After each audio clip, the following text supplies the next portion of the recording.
Good morning, guys. How are we all doing? I am Dan from Trading with Dan. This is our Bitcoin morning update. So if you guys wouldn't mind smashing that like button, we shall go straight over to those Bitcoin 4-hour charts. So yes, Bitcoin on the 4-hour, we are clinging on to dear life, clinging on for dear life to this support area around 20,000. I mean, it's pretty clear.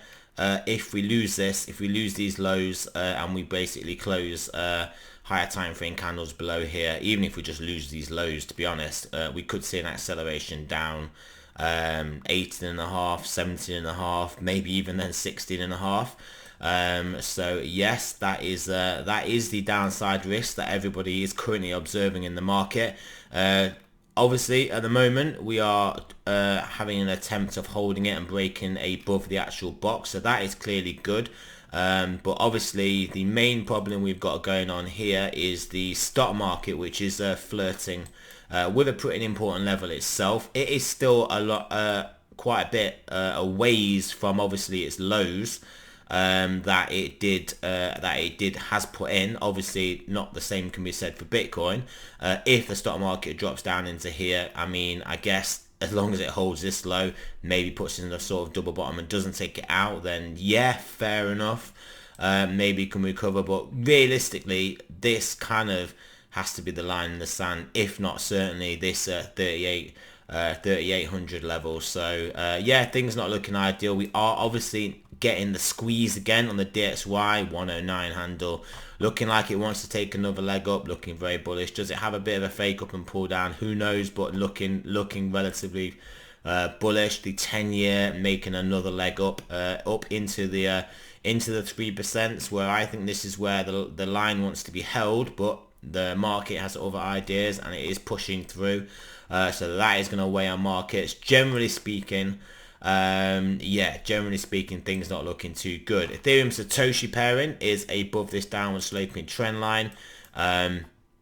Obviously back testing it. Can it hold it? Can it hold the support and continue upwards? That would be great if it does. However, that is great for Ethereum relative to Bitcoin. However, it is in fiat terms, it is somewhat shifting the deck chairs on the Titanic. It is somewhat irrelevant.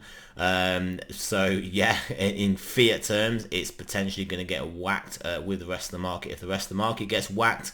But yeah, we shall have to see. The ETH-USD pairing, not really broken. We can draw a downward sloping trend line in here as well. Not particularly really broken it. Well, I guess you could maybe say it has. Ever so slightly. It's very marginal though. It's very marginal depending on where you draw the line. But yep, has it broken it? Has it broken above this resistance and then trying to backtest it as support?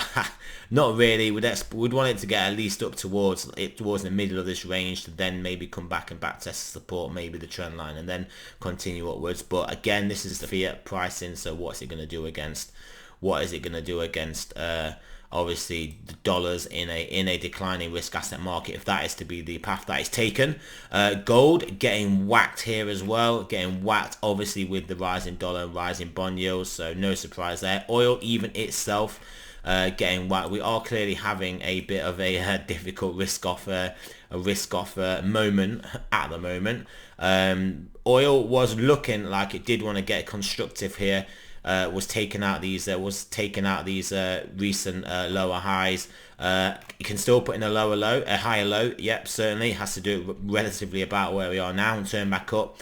However, in the face of obviously the turmoil that is appearing to happen in other markets, it's unlikely to expect a rally in oil. Obviously, if China opens up or announces anything, that will rally oil, but that will also rally all risk markets as well. So that would be that. Even the gold silver ratio, look at it, going to the moon. Yep, going to the moon here, gold silver ratio. So clearly not a good time to be holding silver as opposed to gold. But however, might present an opportunity. Going forwards. Not too much else to look at on here. Obviously, It's going to be an interesting next 2 trading days into the weekend. I think we can get the stochastics up now. Yes, we can. So yeah, 4 hour though could get a bit of momentum to the upside here. Could get a bit of support on the 4 hour. 12 hour also, sorry, 10 hour, this is 10 hour pointing up. 12 hour also pointing up, could give us a bit of support, get us a nice decent bounce here. Daily looking to turn up from a low level also. Even buy daily actually looking to turn up here as well. 3-day is still coming down, 5-day down, weekly just freshly turning down, and bi-weekly there or thereabouts at lows. Yeah, monthly still down. So to be fair, this stochastic read could give us a good shot of holding it at this occasion. Where do we bounce up to? Do we just bounce up in towards this level or into this area? Can we touch this resistance and get rejected? And then get supported around this horizontal and break up? We shall have to see. Nonetheless, there is a fairly decent chance that we could get a bounce. It's just a case of how high it gets us, and realistically, for it to be of any real importance, got to get us above 22,000.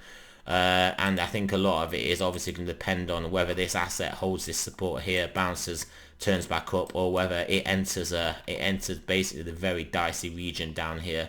So that is pretty much it, guys. Remember, this is not financial advice. I'm not a financial advisor. Always do your own research, and I shall speak to you guys soon.